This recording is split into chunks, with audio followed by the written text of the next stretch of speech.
Today we are looking at the Contax TVS.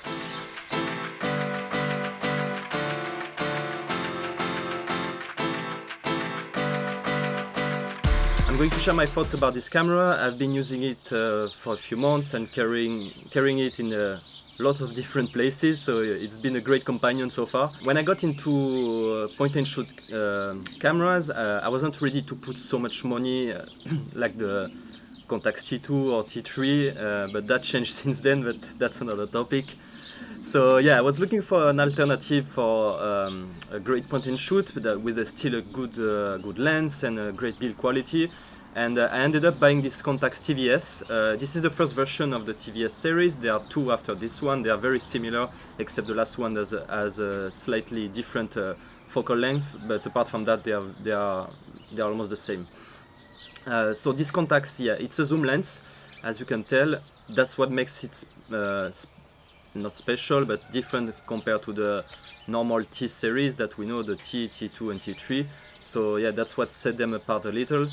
Yeah, there are a few things I want to explain you about it, what I think, how it works, etc. But first we're gonna start with the specs, because this is the most boring part, but we have to get through that. It's gonna be quick, I promise. So let's start with the specs, and then I'll tell you more about my feelings and what I think about it. And we'll finish with some sample images. So let's get started. Okay, so the boring part, let's get this done quickly. It's a zoom lens that goes from 28 to 56 millimeter. The aperture is a variable one, it's not a fixed, so it goes from f3.5 to the wider and 6.5 to when you are all zoomed in to 56 millimeter. The aperture control is on the front with this ring, but you can set it on P mode, which I use most of the time. Otherwise you go from 3.5 all the way to f16. The shutter speed goes from 16 seconds to 1/700th of a second, but you cannot adjust it manually. It's an aperture priority camera or program, but there's no shutter speed priority. The ISO is set with the DX code. There is no way for you to change or set the ISO manually. If you're using a film that doesn't have DX code, the camera will set it up automatically at ISO 100. But there's an aperture compensation feature that goes from +5 to -5 stops, and it's in 1/3 increments. Just keep in mind, yeah, by default it's 100 if you don't have any DX code, and if you need to push up all film, you can definitely use the exposure compensation feature. You can see it on the top screen, on the LCD screen. It shows there the flash settings and the exposure compensation. And on this screen there, you have the shutter, the frame counter. Sorry. Oh yeah, the ISO is coded from ISO 25 all the way to 5000. What I forgot, yeah, of course the autofocus. It's an autofocus camera that you have press on the shutter, and it's very well done. You can use it to focus and recompose, so you can lock the shutter with this button.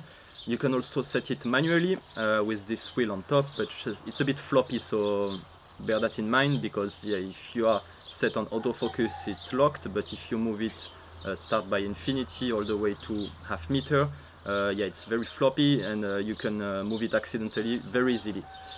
So yeah, keep that in mind if you are using the manual focus feature. Then the film is winding automatically, same for the rewind, you have nothing to do here. It uses a standard battery, the 3V CR123A. There's only one battery, and it lasts for a very long time. I think I never changed it since I got it back in September last year. So it's been maybe 10 months, and I've probably shot about 20 rolls with this camera, and yeah, still plenty of battery in there. But yeah, I don't use the flash very often, or almost never, so maybe that helps to save the battery life. And it weighs about 400 grams, so it's a bit heavy, but it's also the titanium body, and it's packed with a lot of features and a bit of glass because of the zoom, so that's why it weighs a bit, but I think that's the price to pay for quality. So that's about it for the specs. Thanks for staying with me until now. Now we're gonna move on, and I'm gonna share with you what I think and yeah, how it went so far with this camera, and a few more features. So first of all, the ergonomics. The camera feels very good in hand. There is a tiny grip here and a thumb rest on the back, so it doesn't slide when you hold it. It's very comfortable to use, there's no problem with that. I don't know if I said earlier, but yeah, you turn on the camera with this small knob here. By default it says off when you're looking through the viewfinder, and as soon as you switch this up, it disappears, means that the camera is switched on and ready to shoot. So you adjust the zoom with this. To load the film, it's pretty straightforward. You just open this here, put your film in, and you see the orange line here. Your film must reach this point, so it's winded by the camera automatically. If it goes before that, yeah, it won't wind. Pay attention because the glass is exposed on the back, so don't put any dust or your fingers on it, so be careful when you load the film, keep that in mind. Yeah, like I said, the build quality, it's very good with this camera. It's made of titanium. There is nothing to envy to the Contax T2, to be honest. I've had both in hands, and yeah, there is nothing to complain about. There is another cool feature here that I kind of like, but I don't really use it often. You're gonna see why. There's a panoramic mode on the back. You switch this, yeah, you push this switch, and basically it will mask the frame on the top and the bottom, and you can see it as well in the viewfinder, which is pretty well done. But I don't use it yet very often because I have the X-Pan, so for me there is no point in doing that. But if you want to experience with this composition and yeah, this wider aspect ratio, it's pretty nice, cool feature.